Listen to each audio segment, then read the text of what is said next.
Right, we're now going to look at positioning. Now this can be a little bit tricky and can get a little bit complicated, but it's extremely powerful and enables you to create some really quite complicated layouts with your CSS. So let's see how this looks. First of all, I'm going to get rid of my floating. We're going to make things a little bit simpler so we can see clearer what's going on with our divs. So let's get rid of this float there, and we don't need the clear anymore either. So we'll get rid of that just to tidy everything up a little bit.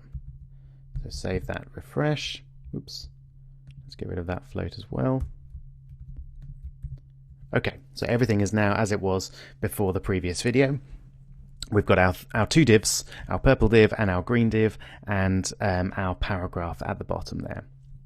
So what if you wanted to align this div slightly differently? So at the moment it's just sitting there. It might be that I want to move it slightly to the right and slightly down. How would I do that? Well, what we would do, we go to our purple box class details there, and we change the position nature of this div to relative. So that means that I can move this position around move this div around relative to where it would otherwise be, i.e. here. So let's say I want to move it 100 pixels to the right. Now, slightly confusingly, we give it, if we want to move it to the right, we give it an instruction of left. That is because what we're really doing here is setting a left margin of 100 pixels. So we're adding a margin to the left of this purple div here, which makes it effectively move to the right. Let's see what that does. Okay, we've now moved our purple div a little bit to the right. Fantastic, simple enough.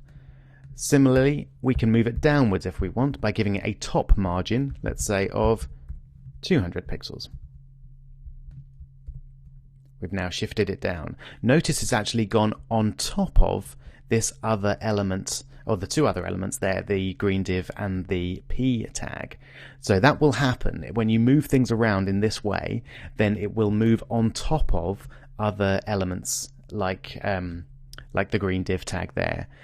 I'll show you a way of moving it around without doing this in the next video. But with positioning, when you move things position-wise, they're on top of each other. Now that begs the question, how does the browser decide which one goes on top? Well, at the moment, the purple div goes on top simply because it comes first in the flow. So this purple box div comes before the green box div. But what if you wanted the green one to be on top? Well, what you do is you give them both what's known as a Z index value. Now, the Z index value essentially is a layering tool. It allows you to put one div on top of another, or indeed any element on top of another. And essentially, when you've got two elements which both have a Z index value, the one with the larger Z index value is going to go on top. So let's give this one a Z index of 1, and we'll give the green box a Z index of 2. And let's see what happens. Nothing. Interesting. Now, the reason that this has not actually done anything is because we haven't given the green box div a position. And Z indexing, for it to work, each element that's involved has to have a position. So all we do is give the green box div a relative position. Notice that's not going to move it at all unless I specify some left or top instructions. And now, there we go. The green box is on top of the purple box. So remember, when you're giving Z index values to certain divs, they must have a position type specified. If they're not given a position type, then the Z indexing won't make any difference. Okay, so that's how you decide what item goes on top of any other item when you've got some overlap. What if you wanted to move the purple box to the left?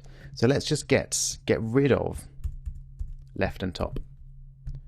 for a minute and remind ourselves that's what it looked like back originally. So what if I wanted to move this up a little bit, for example? Well, what you do is you specify a negative margin on the top. So maybe I want a negative margin of 50 pixels. That's likely to take it above the top of the page, but that's fine. So we'll save that. There we go. So that shifts it up. Similarly, if we want to shift it left, then we give it a negative left margin. We can give it a negative margin of 100 pixels, and that'll move it to the left. So it's now gone almost completely off the page.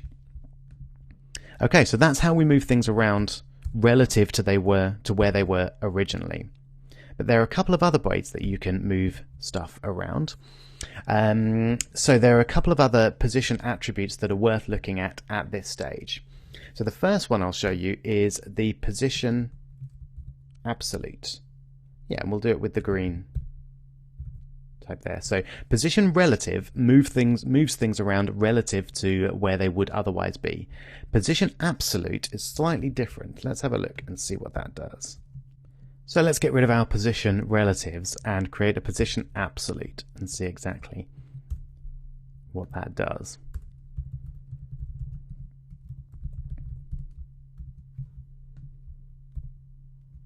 Okay, now what on earth has happened there? What's happened is that this purple box is still positioned where it was before, towards the top left of the page, but it's now been taken out of the flow of the page. So essentially this green div here and the paragraph underneath are ignoring the presence of this purple div. So it's there, but it's not affecting the layout of any other elements on the page. And that's how something with a absolute position actually works. Now the subtleties of that are a little bit complicated. I'm not going to go into them in great detail here. We'll look at them later on. But essentially, if you want to use a absolute position, then the effect that you will get is that everything else on the page will ignore that position attribute. Now there are a couple more that are worth just looking at very briefly. And one of them is fixed. So if we save that, now if we refresh that, it looks exactly the same. So fixed positioning is very similar to absolute positioning in the sense that everything else on the page will ignore the presence of that fixed div. But let's add in a few more green boxes. And give the green boxes a greater height. So let's call it 500 pixels. And I've done that just so that we've got lots of content on the page so I can scroll down. Now when we start to scroll, you see what happens there. So a fixed div is actually fixed relative to the browser window. So quite common in web design at the moment is to have a fixed header bar at the top. You've probably seen this on several websites, so that when you scroll down, the header bar is still there, giving you access to the menu and various other options.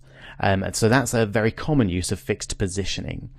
But that's how it works. So with fixed positioning, just with absolute positioning, you can still use the left and top instructions.